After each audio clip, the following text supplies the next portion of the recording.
如果有人趁你睡觉时偷偷潜入你家，你会怎么办？接上文，我猛地站起来，3步并作2步冲到门口，拉开门跑了出去。我没敢回头看，我知道我家卧室的床下肯定藏了一个人。床头的台灯连接了充电宝，如果没人操作，不可能无端熄灭。再结合那条信息，我几乎可以确定，我一直与一个变态共处一室。是我太自以为是了，以为只要检查过，换了锁就肯定没事，却没有想到他还是潜进来了。他究竟是什么时候进来的？是我出门的时候，还是下午睡觉的时候？一想到这里，我吓得浑身发抖。在我熟睡的时候，他可能就一直在我家里的某个角落盯着我。就在这时，钥匙插入锁孔的声音隔着大门清晰地传进我的耳中。同样的时间，同样我跑到门口的一刻，门外都有一个人想进来。我生生止住了脚步，不经思索就钻进了洗手间。可刚进去我就后悔了，洗手间的门是毛玻璃，那个人只要一脚就能踹开，怎么办？对了，我下午去物业的时候存了一下保安的电话，就是防止晚上出现什么意外。我打开手机，拨打了保安的电话。快接呀！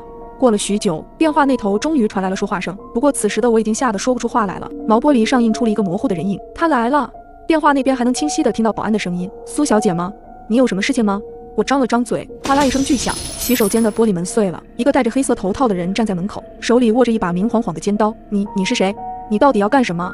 我的声音像我的身体一样颤抖的厉害，我不断地往后退，直到后背抵在了冰冷的墙上。我惊恐地看着他，步步向我逼近，不要杀我，求你！我一边求饶，一边往角落的拖把靠近。也许是人在危难时刻爆发力惊人，我抄起角落里的拖把，用尽全身力气往他脸上砸去。他摔倒在地上，我趁此机会迅速往外冲去。可我前脚刚迈出卫生间，一只冰凉的手就抓住了我的脚腕部，猛地往后一扯，我狠狠摔在了地上，手机脱手而出。此刻门外的声音还在，不过开锁不成后，他又拍起门来，声音又大又急，似乎迫不及待的要进来。他想进来的目的也不单纯，但此刻的我已经走投无路。我开始大声呼救，希望他能帮我一把。不曾想，外头的敲门声却在我呼喊后戛然而止，安静的像是从来没有响起过。紧接着，我只感觉后脖梗一阵剧痛，最后彻底失去了意识。当我再次醒来时，是在医院的病床上。身边的护士看到我醒了，赶紧喊了人进来。进来的是之前那2个警察。原来保安接到我的电话之后，就立刻往这里赶，因为门打不开，还特地叫了开锁人员。结果就发现我躺在了卫生间的门口，旁边的玻璃碎了一地，是保安报的警。你除了手上被碎玻璃割伤了，其他并无大碍。当时发生了什么？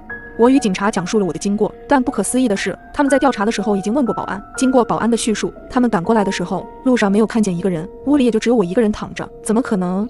值班室距离我住的这栋楼很近，怎么会一个人都没看见呢？一共有2个人呢。他们当中任何一个人要逃跑，肯定会打照面。我想到了什么，拿出手机开始查看昨天的信息和照片。可诡异的事情又发生了，那个陌生的号码连同信息和照片又全没了。幸亏我早就料到会这样，在收到信息的时候，我悄悄截了图。于是我点开相册，准备把截图递给他们查看。可意外的事情又发生了，截图竟然也消失了，手机里干干净净的，好像那些从来都没有出现过。此刻我的背后毛毛的起了一身鸡皮疙瘩。